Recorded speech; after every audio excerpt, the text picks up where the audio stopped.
नमस्कार, मैं हूं आपके साथ आलोक और आप देख रहे हैं टीवी 27 न्यूज। लोकसभा चुनाव का चुनाव प्रचार जोरों पर है। इस बीच कांग्रेस नेता राहुल गांधी ने राजस्थान के अनूपगढ़ में प्रचार किया और बीजेपी की मोदी सरकार पर जमकर निशाना साधा। उनके साथ राजस्थान के पूर्व मुख्यमंत्री और वरिष्ठ कांग्रेस नेता अशोक गहलोत भी मौजूद रहे। राहुल गांधी ने महंगाई और बेरोजगारी पर मोदी सरकार पर घेरते हुए कहा कि सरकार ने गरीबों का जीना मुश्किल कर दिया है। अगर कांग्रेस सरकार बनी तो हर गरीब महिला के बैंक खाते में 8,500 रुपए प्रति माह आएंगे। वहीं यानी कि हर गरीब परिवार को सालाना 1 लाख रुपए देकर के सशक्त किया जाएगा।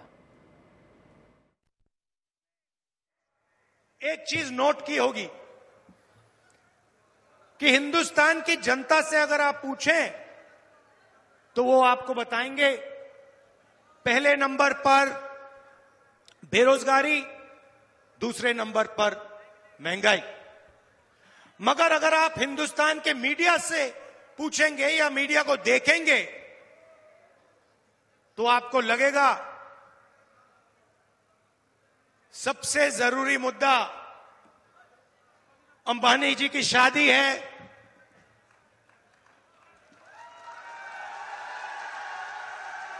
उधर आपको विदेश से हजारों लोग आते हुए देखेंगे।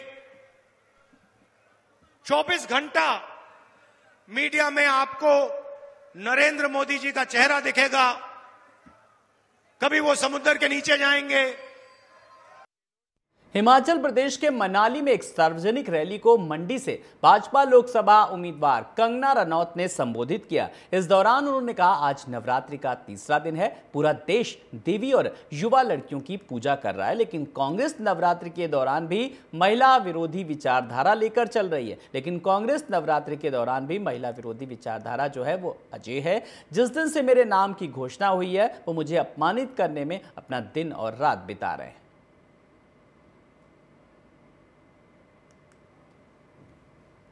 अगली बड़ी खबर की ओर रुख करेंगे। छत्तीसगढ़ में एसीबी ईओडब्ल्यू ने एक बड़ी कार्रवाई करते हुए आबकारी विभाग के 6,000 करोड़ रुपए के शराब घोटाले में कई जगहों पर छापेमारी की। रायपुर, दुर्ग, राजनांदगांव, बिलासपुर सहित 20 से 22 जगहों पर एक साथ कार्रवाई की गई। एसीबी ने आबकारी विभाग के पूर्व विशेष सचिव एपी त्रिपाठी को बिहार के गोपालगंज से गिरफ्तार किया। बता दें कि एपी त्रिपाठी को ईडी ने भी गिरफ्तार किया था, जिसके बाद कई महीनों तक जेल में रहने के बाद वो जमानत पर निकले थे।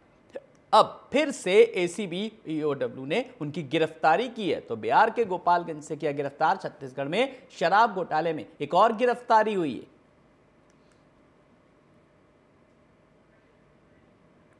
तो एसीबी ने की गिरफ्तारी, तो बिहार के गोपालगंज से गिरफ्तार किया और छत्तीसगढ़ में शराब घोटाले में एक और आरोपी की हुई गिरफ्तारी।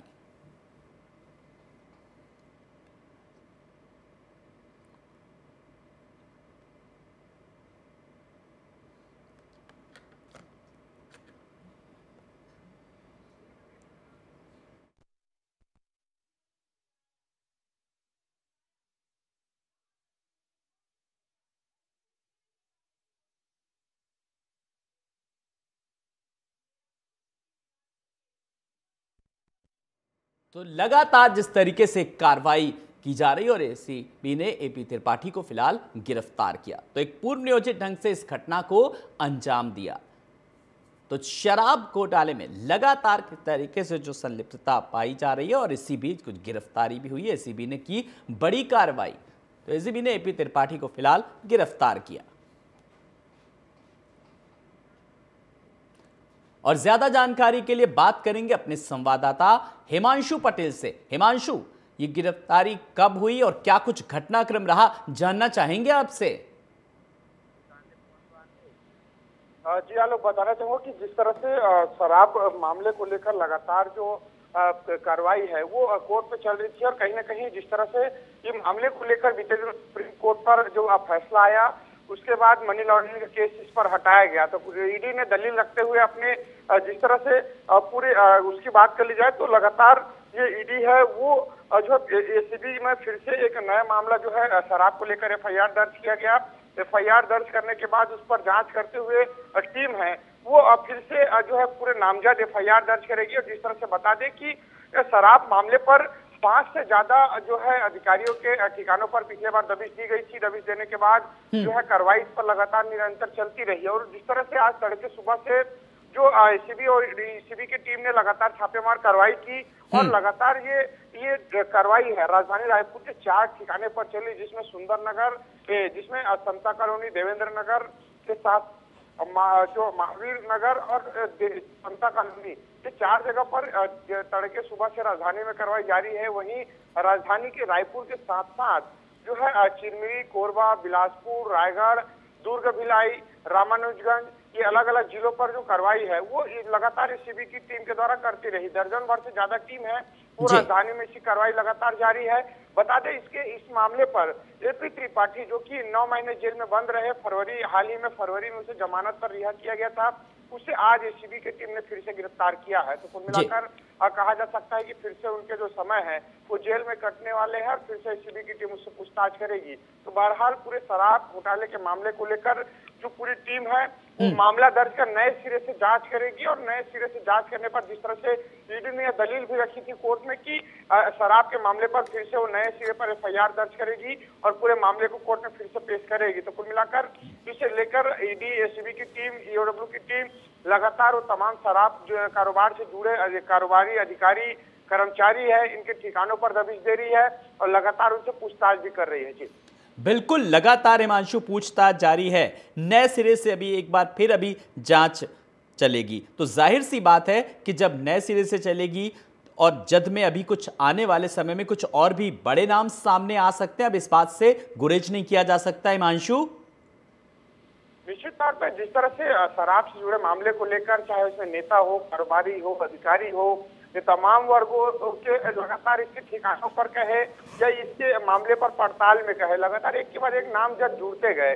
और बता दें आलोक, जिस तरह से इस पूरे मामले पर 70 से ज्यादा लोगों के खिलाफ शराब घोटाले मामले पर छत्तीसगढ़ में नामजद एफआईआर के साथ साथ जांच है वो इसके जद में रही है। लेकिन अब नए सिरे से एफआईआर जब दर्ज होगी तो ये देखने वाली बात होगी कि तमाम साक्ष्य के आधार पर किस किन नामों पर एफआईआर दर्ज होती है और उनसे किस किस तरह से क्लू जुटाए जाते हैं और एसीबी की टीम है वो इन पर क्या कार्रवाई करती है। जी नजर रखिएगा इस पूरी खबर पर। बहुत बहुत शुक्रिया इस तमाम सारी जानकारी के लिए। वहीं पश्चिम बंगाल की सीएम ममता बनर्जी पर छत्तीसगढ़ के डिप्टी सीएम अरुण साव ने निशाना साधते हुए कहा कि ममता बनर्जी संविधान के ठीक विपरीत काम करती हैं, जो काफी दुर्भाग्यपूर्ण है। उन्होंने आगे कहा कि जिस तरह से पश्चिम बंगाल की दुर्दशा हुई है, आने वाले दिनों में लोग ममता बनर्जी को सबक जरूर सिखाएंगे। निश्चित रूप से उन्हें समझ में आया होगा, अपनी गलती का एहसास हुआ होगा कि उन्होंने बहुत बड़ी गलती कर दी है। और कोरबा के जनता में जो आक्रोश है, छत्तीसगढ़ की जनता में आक्रोश है, वो आक्रोश उन्हें समझ में आया और इसलिए इस प्रकार की बात करते हैं। लेकिन एक बार तो कमान से तीर निकल गया है और निश्चित रूप से उसका खामियाजा बहन जी को भोगना पड़ेगा। ममता बनर्जी ने ईद की बधाई देते हुए कहा है कि हम देश के लिए खून बहाने को तैयार है और मुझे सर्वधर्म संभावना चाहिए, नो एनआईए, नो सीए। देखिए, ममता बनर्जी जिस प्रकार से संविधान के विपरीत आचरण करती हैं, सारी परंपरा और सारी व्यवस्थाओं के विपरीत काम करती है, तो ये दुर्भाग्यजनक है। इतने बड़े राज्य की जिस प्रकार से उन्होंने दुर्दशा करके रखी है और जिस प्रकार से उन्होंने बंगाल की दुर्दशा की है, बंगाल की जनता निश्चित रूप से आने वाले समय में उन्हें सबक सिखाएगी। हाँ, उत्तर प्रदेश में लोकसभा चुनाव के पहले चरण का चुनाव प्रचार जोरों पर है। इसी कड़ी में आरएलडी प्रमुख जयंत चौधरी बुलंदशहर पहुंचे और कहा कि हमारा चुनाव चिन्ह नल है और बीजेपी का चुनाव चिन्ह कमल है। कमल को भी पानी की जरूरत होती है, कमल खिलेगा। साथ ही इस दौरान उन्होंने सपा पर तंज कसते हुए कहा कि साइकिल तो जनता के हाथ से फिसल ही रही है।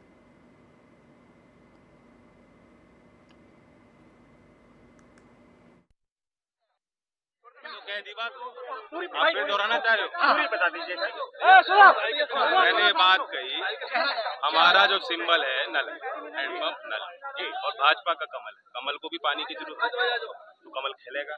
और ये जो साथ है इसमें मेल बन गया, तुकबंदी भी बन रही है, मुद्दे भी बन रहे हैं, काम। वहीं ईद के मौके पर आज ब्रजभूषण शरण सिंह अपने संसदीय क्षेत्र कैसरगंज के परसदा बाजार में पहुंचे, जहां उन्होंने मुस्लिम भाई बहनों से भेंट कर उन्हें ईद की बधाई और शुभकामनाएं दी। वहीं सूत्रों के हवाले से यह दावा किया जा रहा है कि गोंडा या कैसरगंज से ब्रजभूषण सिंह ही बीजेपी प्रत्याशी हो सकते हैं।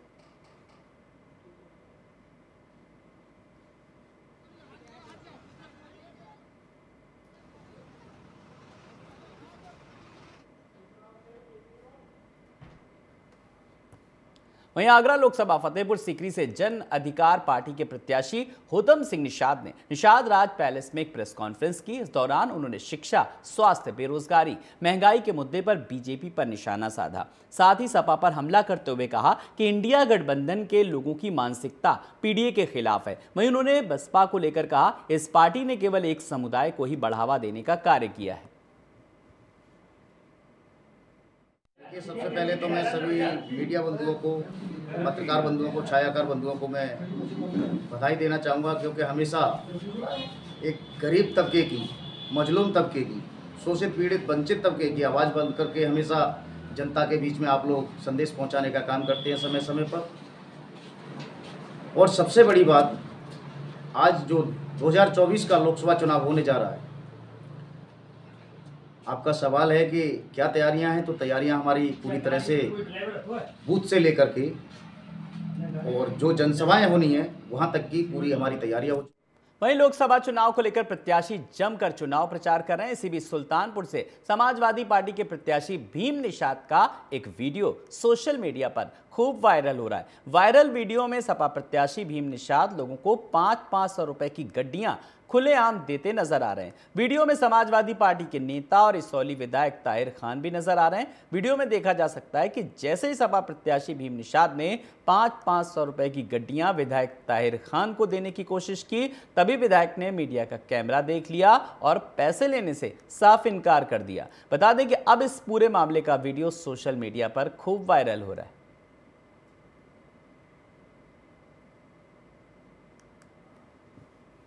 रुक कुछ और खबरों की ओर। मुंबई इंडियंस के कप्तान हार्दिक पांड्या और लखनऊ सुपर जॉयंट्स के ऑलराउंडर कुणाल पांड्या को करोड़ों रुपए का चूना लगा है, और यह चूना किसी और ने नहीं बल्कि उनके सौतेले भाई वैभव पांड्या ने लगाया। वैभव पांड्या को मुंबई के इकोनॉमिक ऑफिस विंग ने गिरफ्तार कर लिया। वैभव पर एक पार्टनरशिप फर्म में लगभग 4.5 करोड़ रुपए का हेरफेर करने का आरोप है। बता दें कि इस वक्त हार्दिक और कुणाल दोनों ही आईपीएल में अपनी अपनी टीमों के लिए खेल रहे हैं।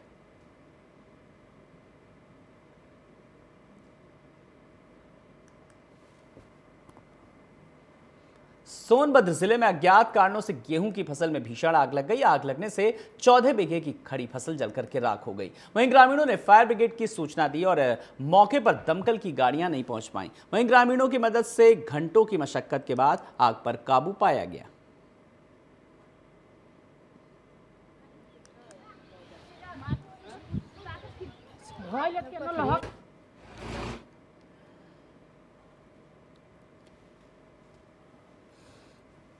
वहीं दिल्ली एनसीआर में स्नैचिंग की घटनाएं थमने का नाम नहीं ले रही। राह चलते लोगों से छीना झपटी मानो जैसे कोई आम बात हो गई। ताजा मामला नोएडा के सेक्टर 50 सोसाइटी का है, जहां पर महिला का चेन छीनकर बदमाश फरार हो गए। घटना सीसीटीवी में कैद हो गई। अब इसका वीडियो भी वायरल हो रहा है। पुलिस सीसीटीवी फुटेज के आधार पर बदमाशों की तलाश कर रही है। बता दें कि महिला अपने पति के साथ पैदल जा रही थी, तभी बाइक पर 2 बदमाश आते और महिला की चेन छीन करके फरार हो जाते हैं।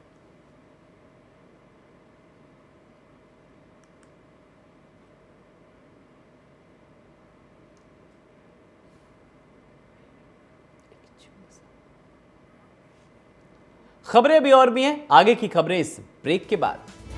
स्वागत है ब्रेक के बाद। मध्य प्रदेश के शिवपुरी जिले में विधानसभा चुनाव को देखते हुए पुलिस अचानक एक्टिव हो गई है। पुलिस के सक्रिय होने के बाद अब लगातार शिवपुरी में नशीले पदार्थ मिल रहे हैं। किसी स्थान पर डोडा चूरा मिल रहा है तो किसी स्थान पर अवैध शराब या अवैध शराब बनाने की सामग्री मिल रही है। हाल ही में करेरा पुलिस ने चेकिंग के दौरान 15,61,000 रुपए कैश जब्त किए। फिलहाल पुलिस आगे की कार्रवाई कर रही है।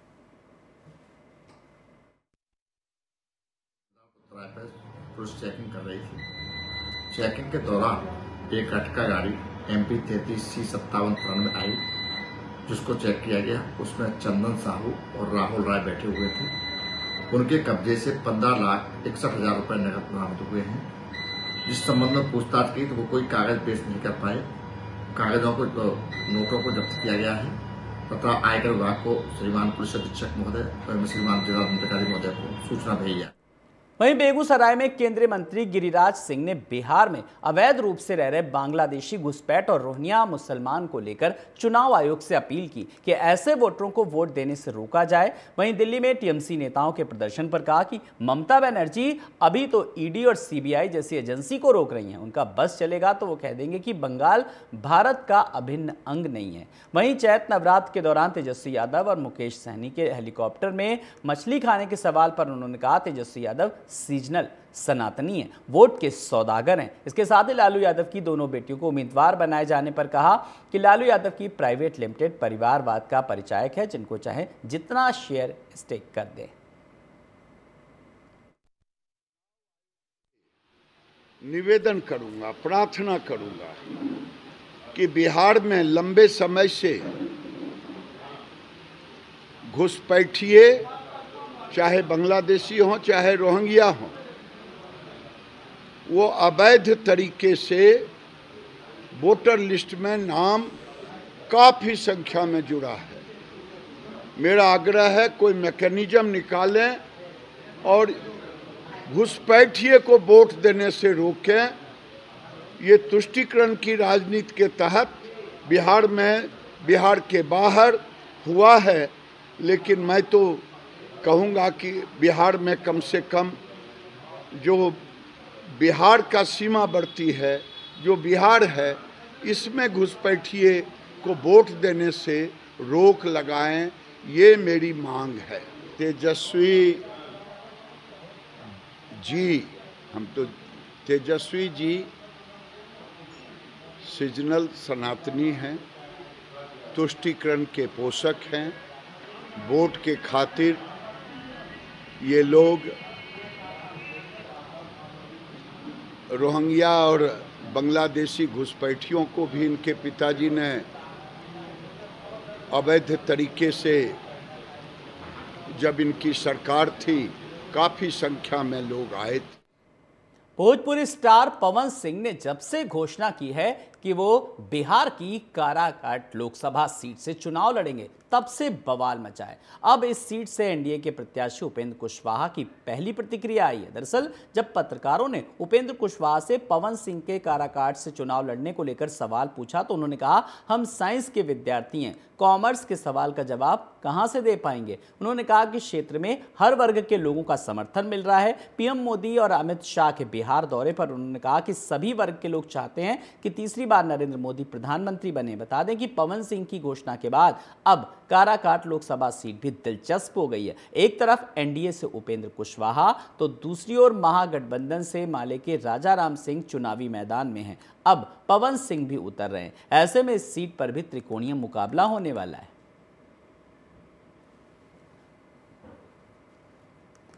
वहीं लोकसभा चुनाव 19 अप्रैल से शुरू हो रहा है। कांग्रेस को झटके पर झटके लग रहे हैं। गुजरात के पूर्व नेता और प्रवक्ता रोहन गुप्ता दिल्ली में बीजेपी में शामिल हो गए। वहीं 22 मार्च को उन्होंने पार्टी के संचार विभाग से जुड़े एक नेता पर लगातार अपमान और चरित्र हनन का आरोप लगाते हुए कांग्रेस पार्टी से इस्तीफा दे दिया था। बता दें कि पार्टी मुख्यालय में एक संवाददाता सम्मेलन के दौरान केंद्रीय मंत्री हरदीप सिंह पुरी और पार्टी महासचिव विनोद तावड़े की मौजूदगी में बीजेपी में शामिल हो गए। वहीं पीएम मोदी पर राजद सांसद मीसा भारती के बयान पर बीजेपी के राष्ट्रीय महासचिव विनोद तावड़े का कहना है कि विपक्ष के प्रचार का स्तर इतना नीचे गिर गया है कि वो मोदी जी मरेगा की बात कर रहे हैं। लालू की बेटी और राजद की मीसा ने कहा कि मोदी को जेल भेजा जाएगा, देश सुनना चाहता है, भ्रष्टाचारियों को जेल भेजा जाएगा।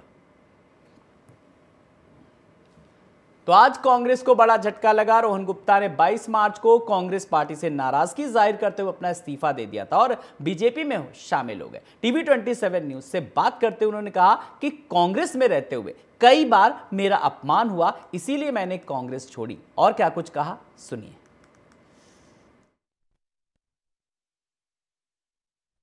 गुजरात से कांग्रेस की तरफ से पहले प्रवक्ता भी थे और कई बड़े दायित्व को निभाया भी है। तो अभी हाल ही में उन्हें हमारे साथ मौजूद अभी रोहन गुप्ता, जो कि गुजरात से कांग्रेस की तरफ से पहले प्रवक्ता भी थे और कई बड़े दायित्व को निभाया भी है। तो अभी हाल ही में उन्हें कांग्रेस का दामन छोड़ के बीजेपी का दामन थामा है। ऐसी क्या मजबूरी आ गई जो कि अपने कांग्रेस का दामन छोड़ के बीजेपी में आए?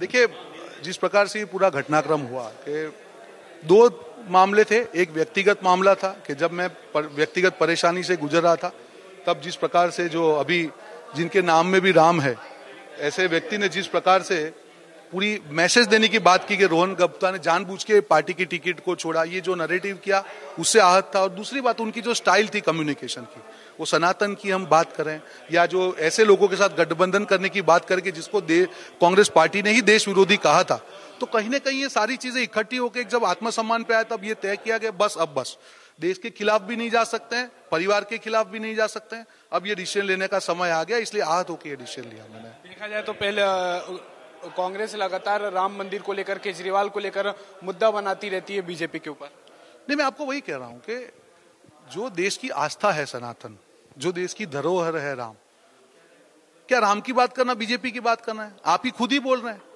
भगवान राम सबके हैं। क्या कांग्रेस के कार्यकर्ता के भगवान राम नहीं हो सकते? मेरे घर पे 3 टाइम पे पूजा होती है, आज नवरात्रि की भी मेरे घर पे पूजा चालू है, तो क्या भगवान राम की बात करना बीजेपी की बात? यही मानसिकता लेफ्टिस्ट मानसिकता है। आपको समझना पड़ेगा कि देश के मुद्दे क्या है, आपको समझना पड़ेगा कि देश की जनता की अपेक्षा क्या है, आपको समझना पड़ेगा देश क्या चाहता है आपसे। आप विपक्षी पार्टी हो, आपको जिम्मेदारी से समझना पड़ेगा कि क्या नैरेटिव आप ग्राउंड पे कर रहे हो। हम भी व्यक्ति हैं, हम सिर्फ प्रवक्ता नहीं है, हमारा भी परिवार है, हम भी समाज में है, हम क्या मुंह लेके जाएंगे? फिर भी हमने कुछ नहीं बोला। इंटरनल पार्टी में एक सोल्जर की तरह कंप्लेन किया कि आपको नहीं करना चाहिए। आम आदमी के साथ गठबंधन गुजरात में कम से कम जो कांग्रेस का हाल हुआ आम आदमी पार्टी के कारण हुआ, आज उसको हम 2 सीट देके बैठे हैं। तो इस प्रकार के निर्णय पे निर्णय जो जनता के अगेंस्ट में है, फिर भी हम चुप बैठे। जब मेरा व्यक्तिगत प्रश्न आया, तब अगर 15 साल के काम के बाद में अगर पार्टी मेरे पे भरोसा नहीं करेगी उस व्यक्ति के कारण, तो मुझे बताइए मेरा आत्मसम्मान खो के मैं कैसे रह सकता हूं? तो यही दोनों चीजें थी। तो इसी कारण से 15 साल के बाद मोहभंग हुआ है। अब नई इनिंग की शुरुआत की है, ऊपर वाले से प्रार्थना करके आगे बढ़ेंगे। देखा जाए तो आपने 22 तारीख को इस्तीफे की बात की थी, लेकिन आज 11 तारीख को आपने बीजेपी ज्वाइन किया है। मैं आपको वही बोल रहा हूँ कि आज 20 दिन अगर मेरे दिमाग में ये होता कि मुझे ये करना है, तो मैं 20 दिन वेट नहीं करता। ये मैंने 20 दिन पूरी तरीके से सोचा कि आगे क्या करना चाहिए। तब मुझे जब ये मौका दिया गया कि एक प्लेटफॉर्म मुझे मिले कि जहां पे मैं मेरा काम में आगे बढ़ा पाऊं, इस मौके का मैं सहर्ष स्वीकार किया और जो विजन 2047 है उसके तहत हम लोग आगे काम करेंगे। देखा जाए तो आपने बीच में मानसिक प्रताड़ना का भी केस दर्ज किया था। नहीं, केस नहीं दर्ज किया, मैंने बात की जो मैंने आपको कहा वही। ये 2 साल से जिस प्रकार की जो घटनाएं हुई, तो कहीं ना कहीं परेशान था कि ये गलत तरीका है। आप हमारे जैसे लीडर को भी अगर इस नजर से देखा जाएगा कि हम लोग गलत हैं, तो फिर आपको अगर आपके कार्यकर्ता पर भरोसा नहीं तो देश आप पे क्यों भरोसा करेगा? तो वही है। Thank you. हमारे साथ मौजूद थे भाजपा नेता रोहन गुप्ता, जो कि अभी हालांकि में इन्होंने बीजेपी का दामन थामा है, कांग्रेस का दामन छोड़ के। इन्होंने, इनका कहना है कि जो इनके मानसिक जो प्रताड़ना को लेकर भी कई मुद्दे उठाए थे, लेकिन इनका को कांग्रेस में फ्यूचर नहीं दिख रहा था, इसीलिए इनने अभी बीजेपी ज्वाइन किया है।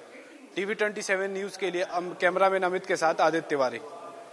वहीं हरियाणा के महेंद्रगढ़ जिले में एक स्कूल बस के दुर्घटनाग्रस्त होने से 6 बच्चों की मौत हो गई, वहीं 15 बच्चे बुरी तरीके से घायल हो गए। पुलिस ने बताया कि ड्राइवर शराब पीकर बस चला रहा था और ज्यादा नशे में होने की वजह से उसने पेड़ में सीधी टक्कर मार दी, जिसके चलते बस पलट गई। इस मामले में पुलिस ने स्कूल संचालक और प्रिंसिपल को फिलहाल हिरासत में ले लिया। इन्हीं खबरों के साथ इस बुलेटिन में इतना ही। बने रहिए TV27 न्यूज के साथ। लेटेस्ट अपडेट खबरों का सिलसिला लगातार जारी।